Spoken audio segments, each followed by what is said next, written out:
Good morning. Let me add my welcome to the welcome of Joe David and Andrew before me. I am not the normal preacher. In fact, there's not much I'm normal at. But in addition to that, I'm not the regular preacher here either. That is Brother Michael Whittington. But once a month, we give him a week off, and somebody else, usually from the ministry staff, fills in. Every once in a while, we put a total rank amateur up here so that you will know how good it is that you have it. And so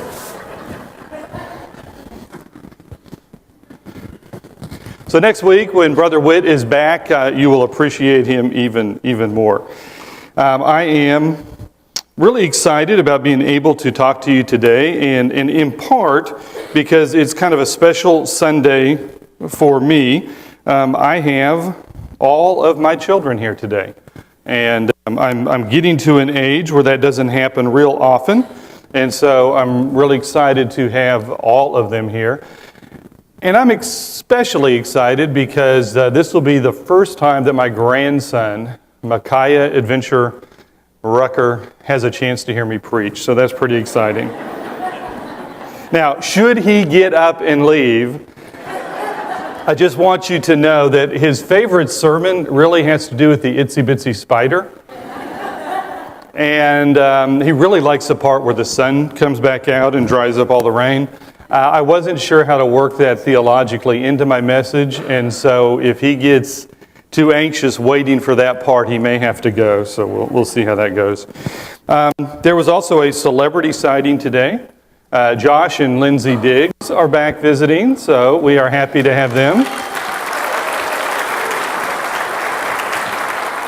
Be sure and say hello. I don't see Josh right now, but I just want to remind you, some of you may remember that a few months ago when he was preaching here, I woke up and had a text that went to several of us saying, "I am deathly ill. Can somebody preach for me today?" And I agreed to do it. And so on short notice, I preached for Josh that Sunday. So we're having our meeting back here in his old office, and the meeting dismisses, and I walk out, and there is Josh standing there, and I thought, payback time. But the slides were already loaded, and I wasn't sure he could read my handwriting, so I decided not to call that favor in. But Lindsay, will you tell Josh he still owes me one, okay? All right. Well, let's go ahead and get started. Our sermon topic is by faith, and I had my son read a rather long passage from there, and we kind of skipped the beginning. And at the very beginning, now faith is confidence in what we hope for and assurance about what we do not see. Assurance about what we do not see. And so I was reading a book a few years ago, and it made an interesting point about faith. The point that it was making was that the Israelites did not have to have faith because they had God in their presence. And he was, a cloud during the day. He was a fiery tower at night. And so he was there, and they were seeing his actions, and they were seeing his miracles. And so they really did not have to have faith, and they showed it often as they struggled. There's this peculiar passage that Jesus says when he's talking to his disciples. And he tells them, I need to go because it's going to be better for you when I'm gone. And I read that going, I don't think so. I would want to be right there with him. But you look at history, and you see that when Jesus left, a ministry that was centric to the location of where he was became a ministry with the power of the Holy Spirit that spread out to the whole world. And so it really was better for Jesus to leave, for his message to go on. Then faith could really step up. Now, I had Timothy read kind of the awkward part of Hebrews 11 that we don't spend a lot of time in. We like the earlier parts, the stories of Enoch and Noah and Abraham and Moses and Rahab, because it works out pretty good for most of those people most of the time. But I had Timothy read the part that had to do with really faith in adversity. People getting sawn in two, getting torn asunder, going to prison, being flogged and cursed, and all those other wonderful things that we probably don't like to think about as much. But that's where faith oftentimes can really step up. And so we're going to talk about that today, and we're going to talk about, how did they do it a little bit, but I'm not sure I can answer that question really well. The question I think that I can answer that is a little bit more important to us today is, how do we do it? How do we show and demonstrate our faith when we are in adversity? And so I want to come back to the end of what Timothy read today, Hebrews 12, 1 through 3, and Miguel also read this passage. And in this passage, it starts with the word therefore. Now, you've got to remember that the chapters are rather arbitrarily assigned. They weren't written by the authors of the book. They didn't break it up into verses and chapters. So that was assigned for convenience later. And sometimes the chapter break up a thought that's really going on. Therefore is a clear indication that this ties back to what we've just been reading about. And we've been reading about these people who suffered, who did not see the end result.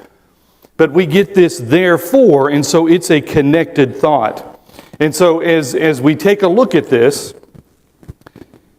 since we are surrounded by such a great cloud of witnesses, let us throw off everything that hinders and the sin that so easily entangles, and let us run with perseverance the race marked out for us.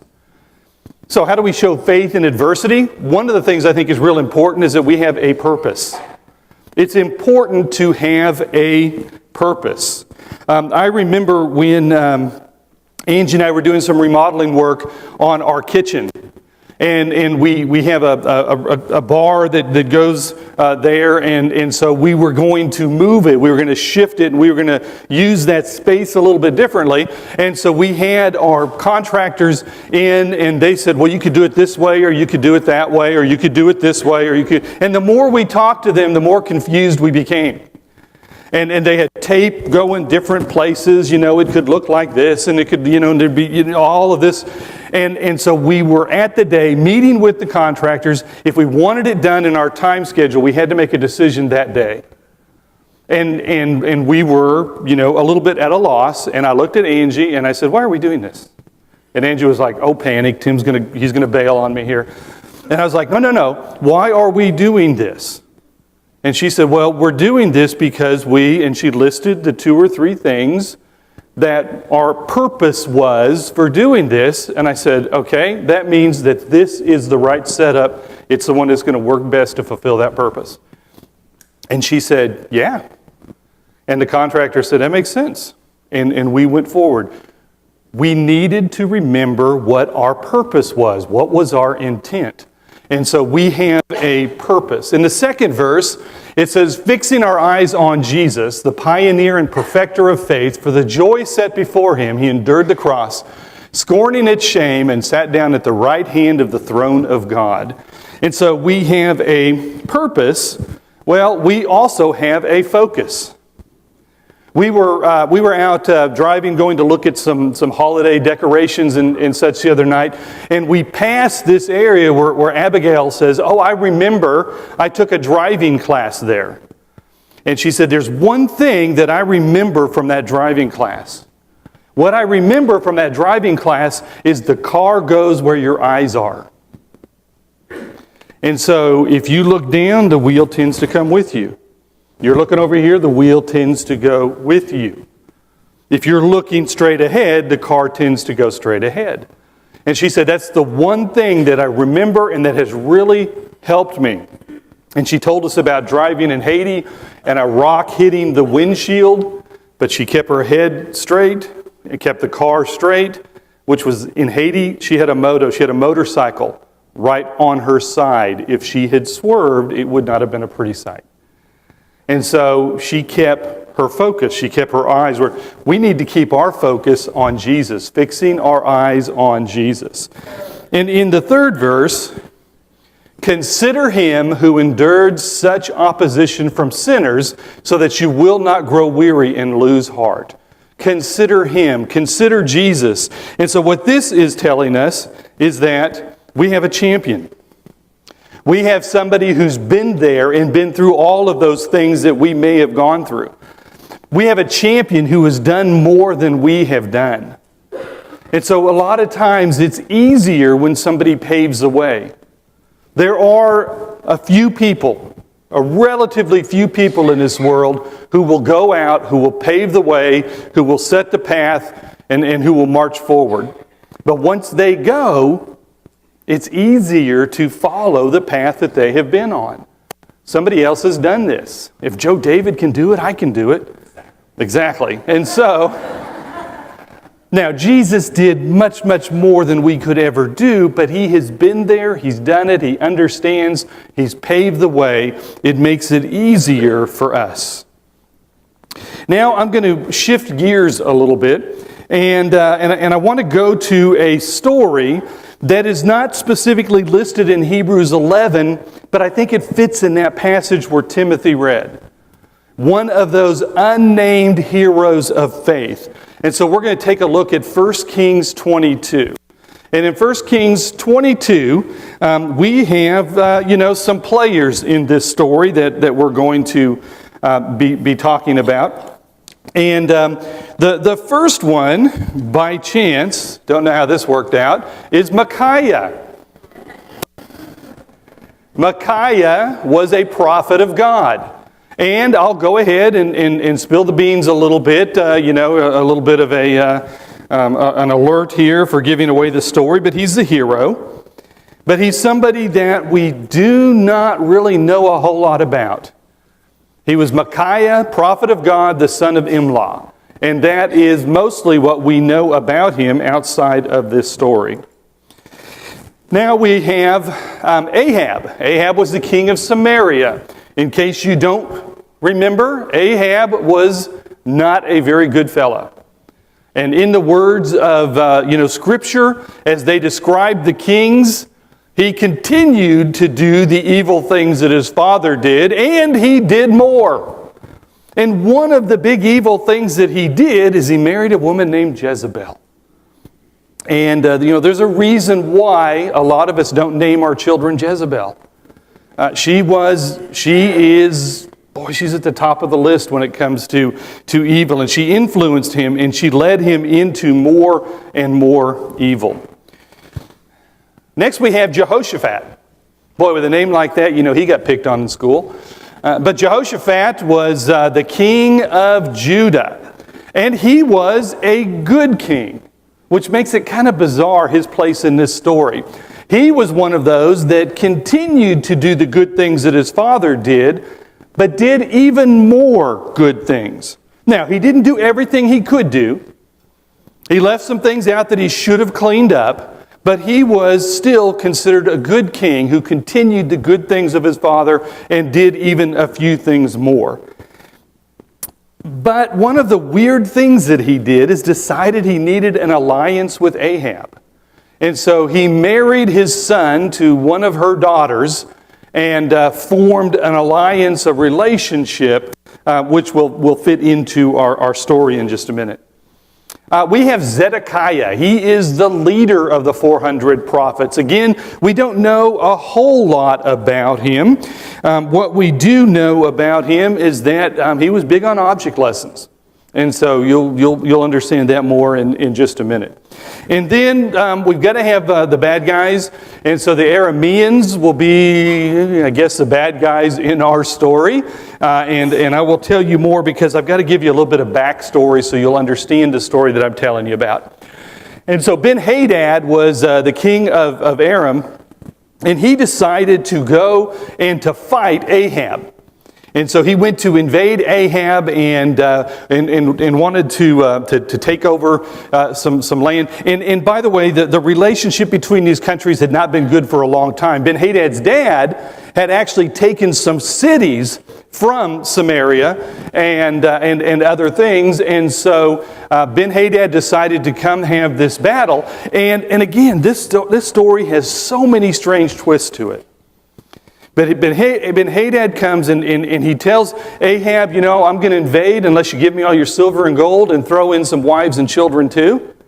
And so apparently Ahab sends a package of stuff and people to him, but he decides to invade anyway.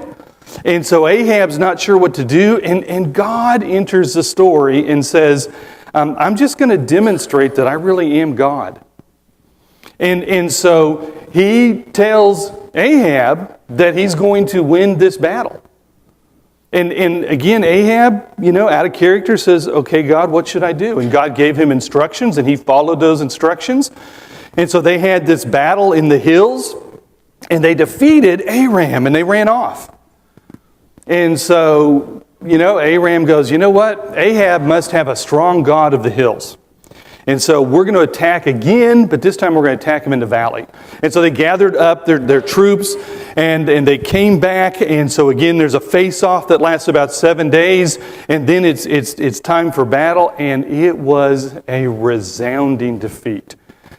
Samaria, just 100,000 Aramean soldiers were killed in this battle. Huge for that time. Now, the king, Ben-Hadad, was like, you know what? I've heard Ahab can be a softy. And so they went to see Ahab and said, oh, Ahab, you whipped us, you beat us, have mercy on me. And Ahab said, you know what? I will have mercy on you if you return the cities that your dad took and restore, some of the gold and silver. And Ben-Hadad said, sure thing, not a problem. They signed a treaty. Ben-Hadad goes back home, and nothing has ever returned to Samaria. And in fact, there's a prophet. We don't know who this prophet is. Might be Micaiah. Is sent to deliver a message to Ahab. And it's a bizarre story. Again, he goes up to a person and says, here, beat me up. The guy says, no. He goes to somebody else, beat me up. He gets somebody who will wound him. And so he bandages himself up. And he goes to King Ahab and he goes, I was supposed to be guarding a soldier and he got away from me. And Ahab was like, well, you get what comes to you. You deserve that. And he whips off the bandage and he says, and that's what God says to you. I had decreed that Ben-Hadad would die. And yet you have befriended him and let him go. And it's going to be a life for a life. You will give your life for his. And so this prophet gets probably thrown into prison for making that proclamation. Now we're heading up to our story. And so where our story takes place is 3 years later. And I think it was Thanksgiving, I'm not sure, but Jehoshaphat has gone up to visit King Ahab. Now get the families together for a little celebration. And while they're there, Ahab says, hey, you know what? The Arameans never returned those cities. I'm thinking about go to war with them. Would you go to war with me?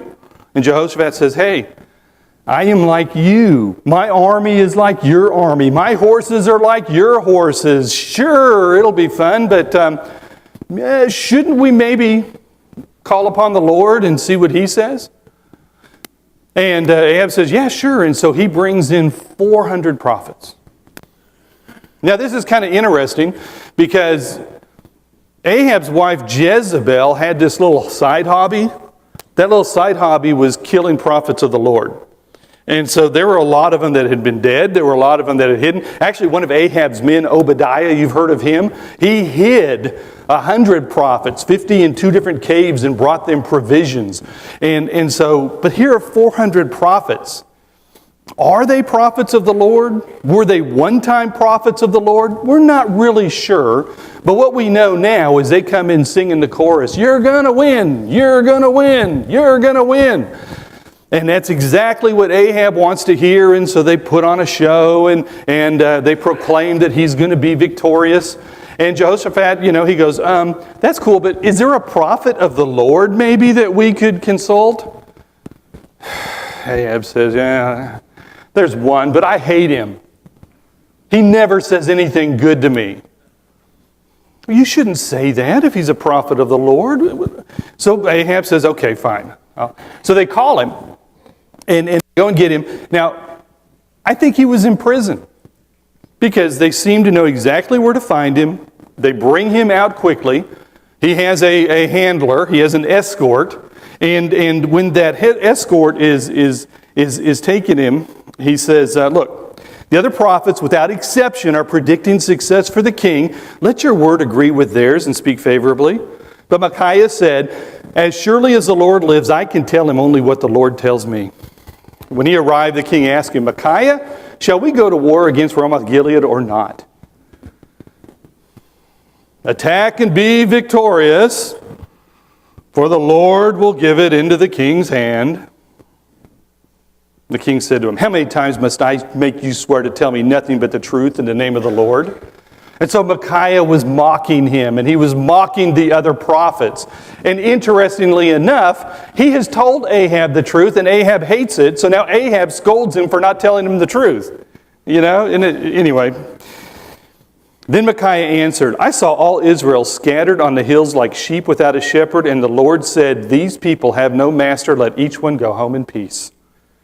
The king of Israel said to Jehoshaphat, didn't I tell you he never prophesies anything good about me, but only bad?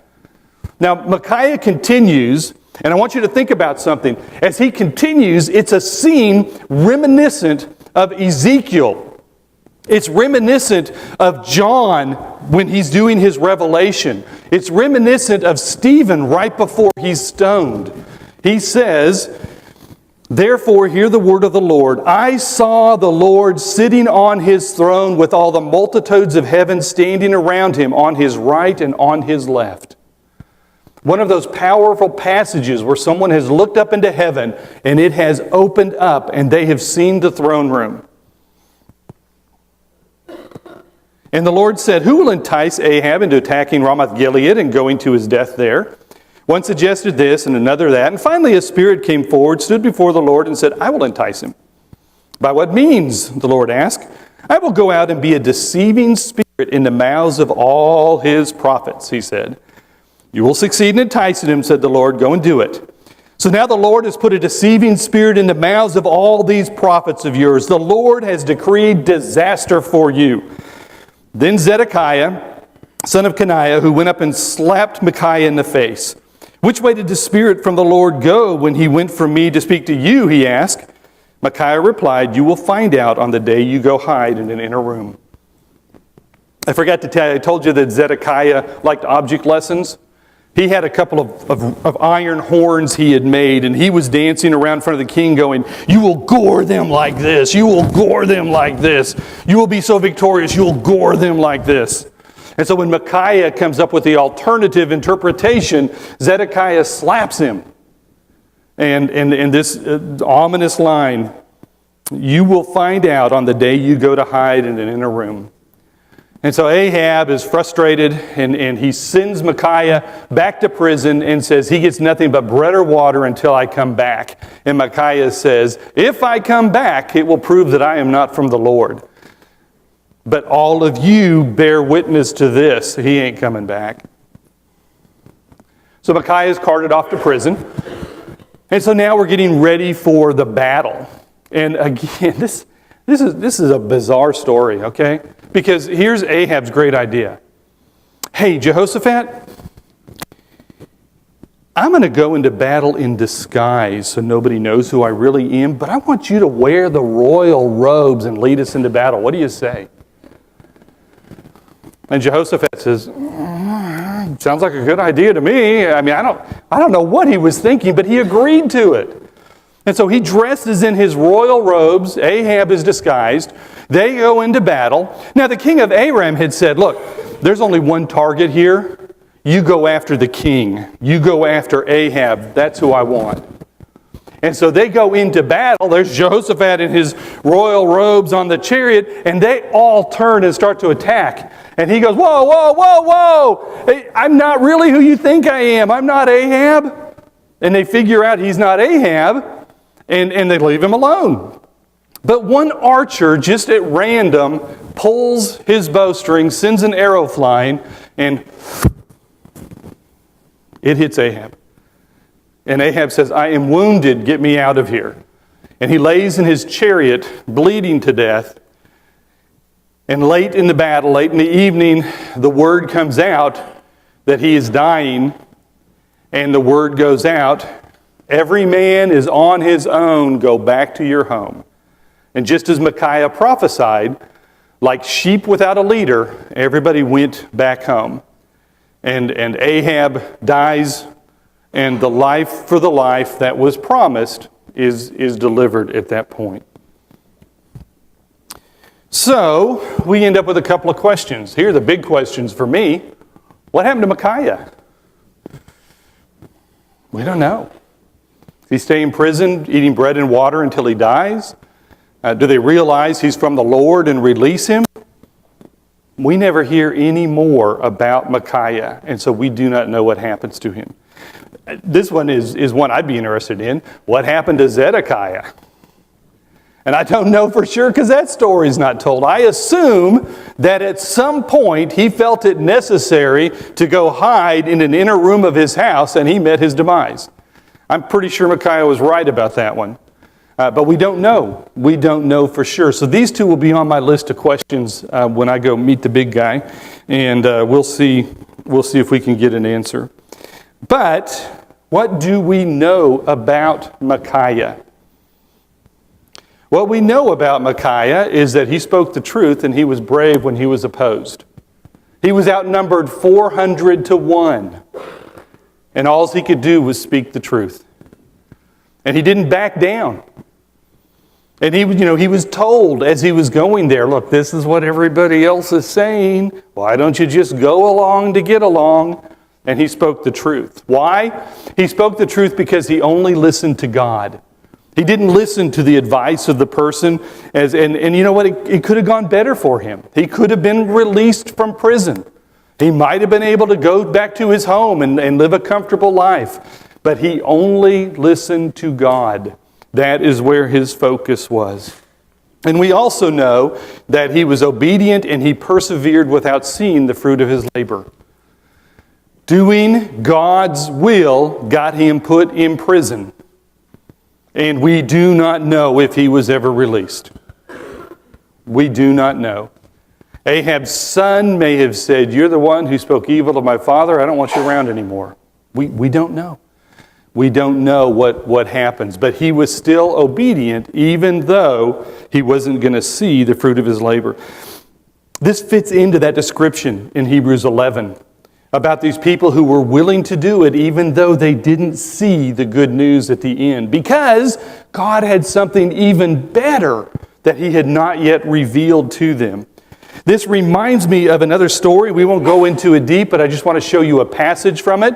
You guys remember in Daniel, Shadrach, Meshach, and Abednego, they won't bow down. Shadrach, Meshach, and Abednego replied to him, King Nebuchadnezzar, we do not need to defend ourselves before you in this matter. If we are thrown into the blazing furnace, the God we serve is able to deliver us from it, and he will deliver us from your majesty's hand. But listen to this next verse. But even if he does not, we want you to know, your majesty, that we will not serve your gods or worship the image of gold you have set up. Micaiah has the same spirit of Shadrach, Meshach, and Abednego. That passage that Timothy read refers to blazing furnaces. It probably is a nod to Shadrach, Meshach, and Abednego. It talks about being in prison. That may be a nod to Micaiah. And so the question comes back to how do we do it today? How do we show faith in adversity? When it isn't going to get us the end result that we want right now, how do we do it? Well, we know that we have a purpose. We know that we have a purpose. If you don't know what your purpose is, let me give you a start.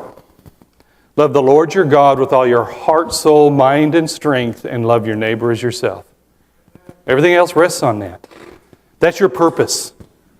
Some of you know your specific purposes in serving God, but some of you are searching for that. If you're searching, you start with that passage that Jesus gave us. Love the Lord your God with all your heart, soul, mind, and strength, and love your neighbor as yourself.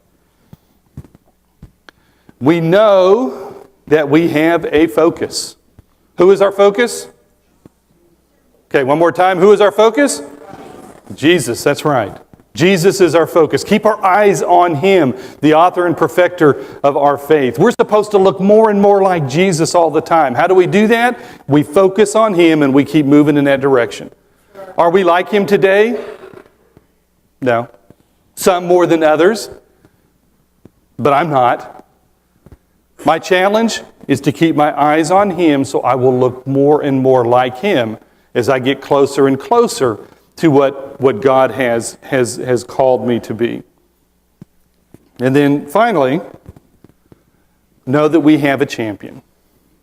Jesus has been there. He's done that. He's paved the way.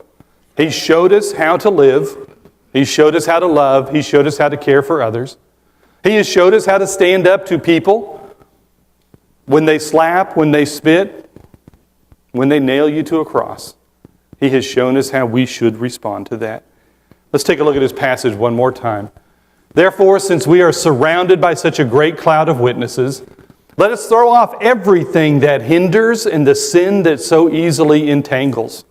And let us run with the perseverance the race marked out for us, fixing our eyes on Jesus, the pioneer and perfecter of faith.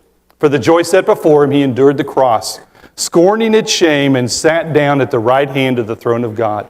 Consider Him who endured such opposition from sinners, so that you will not grow weary and lose heart. And it's probably helpful to remember that we were in the group of sinners that caused Him to die. But even when we were still enemies, He died for us. He was willing and able to die for us so that we could become like Him. So that we could call Him our brother and we can call God our Father. We're going to go into a time of prayer. Some of my co-elders are going to join me up front. There'll be a couple in the back. And this is a time, if you have something that you would like to share, to come up here and see one of us. It can be a prayer of thanksgiving. It can be a prayer of petition. It can be a prayer of confession.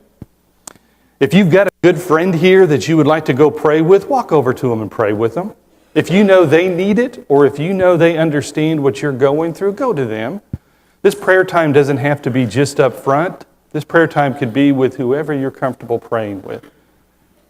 If you want to know more about how to become like Jesus, we're ready to talk to you about that too. And we got warm water back here if you're ready to be baptized. And so whatever your need, whatever we can do for you, please come forward or pray in your seat or go find a friend and just reach out to the Lord right now as we sing. Let's all stand.